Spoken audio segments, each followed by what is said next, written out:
Hi, I'm Bill from CJ Pony Parts. A few months back, we introduced you to Lucy here, our 65 Mustang convertible project car. Now, unfortunately, we had a few other things come up, and this car kind of got pushed aside for a while, but now we're finally ready to get started. And what better way to get started with a video a lot of you have asked about, and that's how to install a rally pack. Unlike the Mustangs of today, back in the early 60s, Mustangs did not come with a tachometer. The only way to get one from 65 through 66 was to add one to the car, and the rally pack was the way to do that. This was a very popular dealer-installed option back in the 60s and looks great on the Mustangs today as well. This is the Scott Drake 6,000 RPM rally pack, and this is going to fit your 65 Mustang. We have several different versions available for 65 through 66. For this installation, you'll need a Phillips head screwdriver, 3/8 ratchet, 1/2 inch socket, and a 5/16 wrench.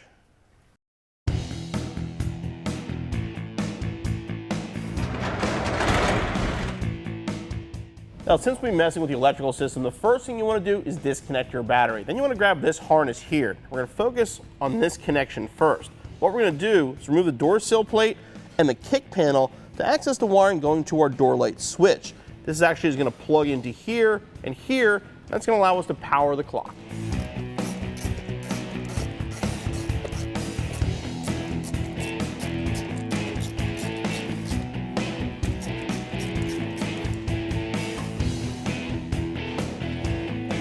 Okay, now we can remove the kick panel screws.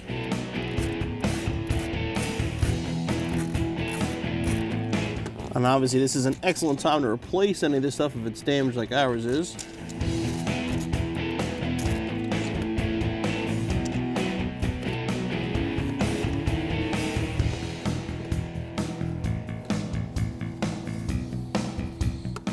Now, you're under the dash, obviously, depending on the age of the car, what's been done to it, you'll find a lot of extra wires, but here's what you really want to find. This is kind of the best connection for this. You'll find this end here, these black and blue wires. What we'll do with this, take this bullet connector and connect it directly to that. Now, if there is a wire going to that, you can put this in between the two of them, but if not, just plug it in. Now we need illumination power. To do that, there's a little pigtail. It's a blue wire that comes somewhat near the ignition switch, but it's going to be behind the cluster. So we're going to pull the cluster off and just rest it on the column here so we can get behind it.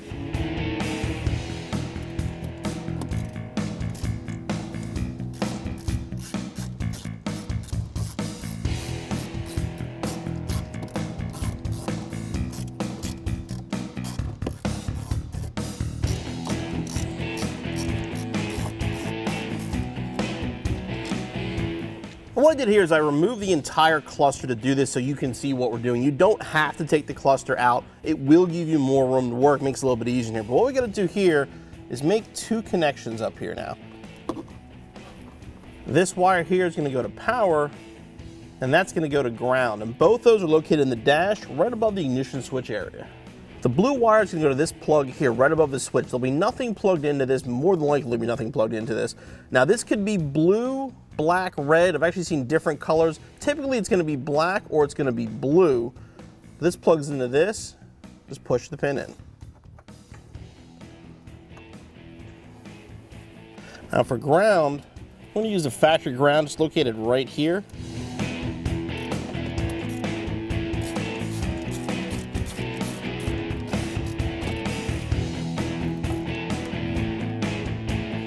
Now we can move on to the ignition harness. This will be the second wiring harness we're going to connect. Now what's going to happen with this ring terminal, it's going to go on the stud on the back of your ignition switch. Now what I suggest, there is a nut on the back of the ignition switch. You can take that off if you want, but a lot of times you might damage it. What I recommend, get a 1032 nut. You can get them in any hardware store. Now we can put this on the stud and just double nut it, and that'll hold it in place. Now we'll take our ignition wire, put it on the stud on the back of the ignition, and then install the nut. And grab a wrench, just snug it up. Don't crank it too hard. Now the last wiring harness is going to be to our coil wire. Now I already moved our air cleaner to make it easier for you to see, but what we're going to do is basically just fish this over here.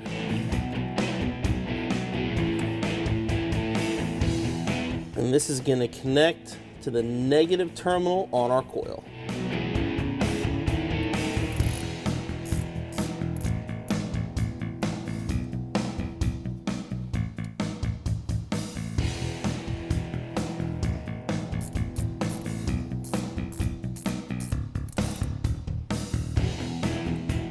basically we're going to route this wire right here along this factory harness.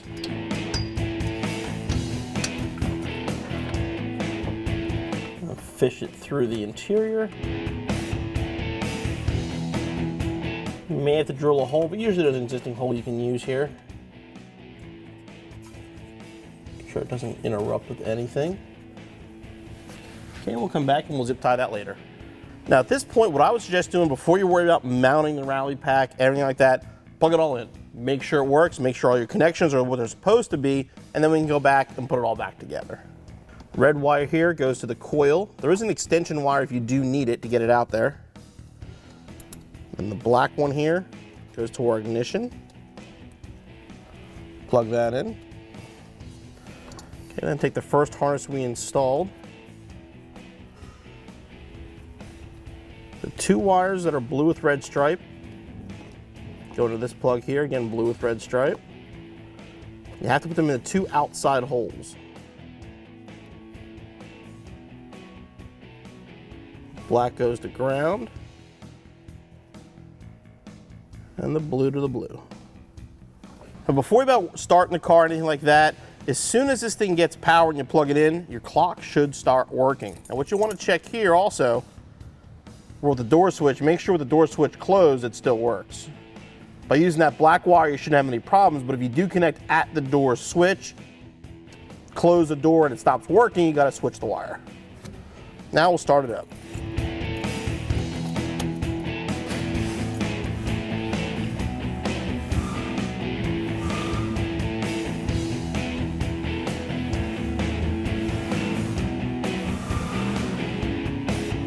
All right, everything works like it should. Now we can go back to mounting and hiding wires. All right, now we know it works. I'm gonna carefully disconnect everything. Unplug the battery again before you do this.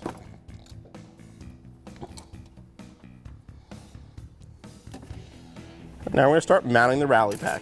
I'm gonna start by fishing the wires up. I'm gonna go on the left side of the column here. Kind of have to put one terminal through at a time before you bring the whole harness up.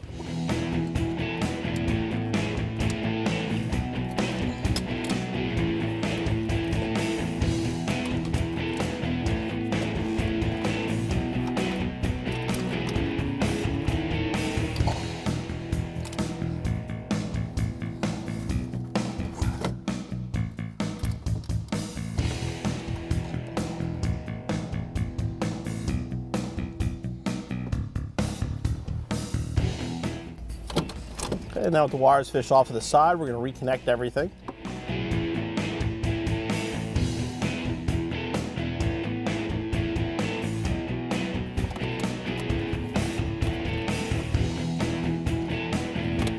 Now the wire safely tucked out of the way, we're actually going to take our rally pack, sort of lay it down here out of the way for now. We can reinstall our cluster before we move on to the next step.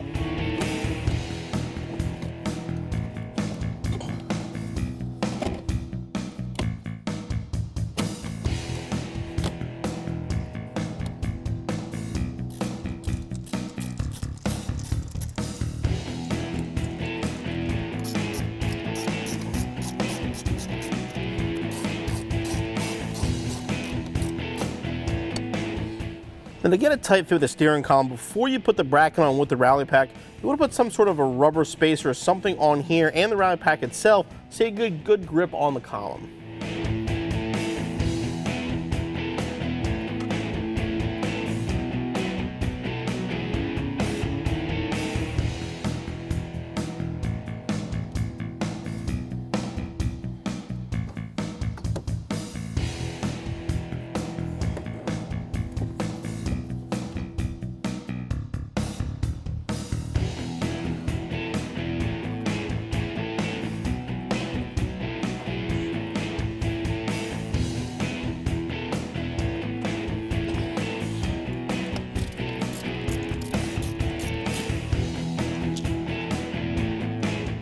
Before you tighten it all the way down, you should get it right where you want it. Get it nice and even, then tighten down.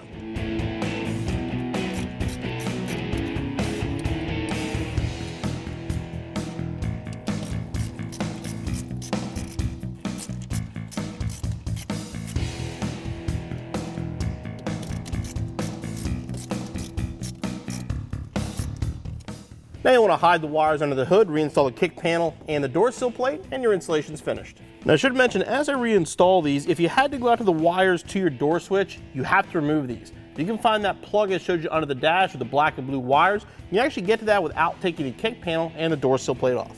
And yes, I know these are pretty beat up, but we have every intention of replacing them in the near future, so we're putting them back on for now.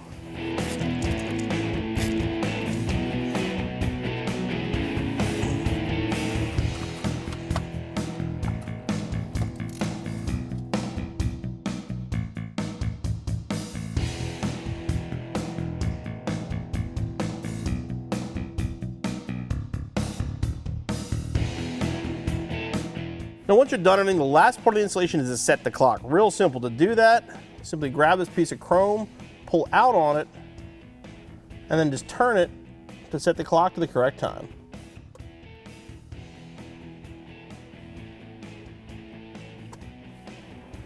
If you're looking to add a tachometer to your 65 through 66 Mustang, this is the only way to do it. I mean, the Rally Pack, it fits the car, it fits the air, it looks right at home in our 65 convertible. As far as the installation goes, it is a little time consuming, there's some wiring involved, but overall it's about a 2-hour installation. So be back on the road in no time.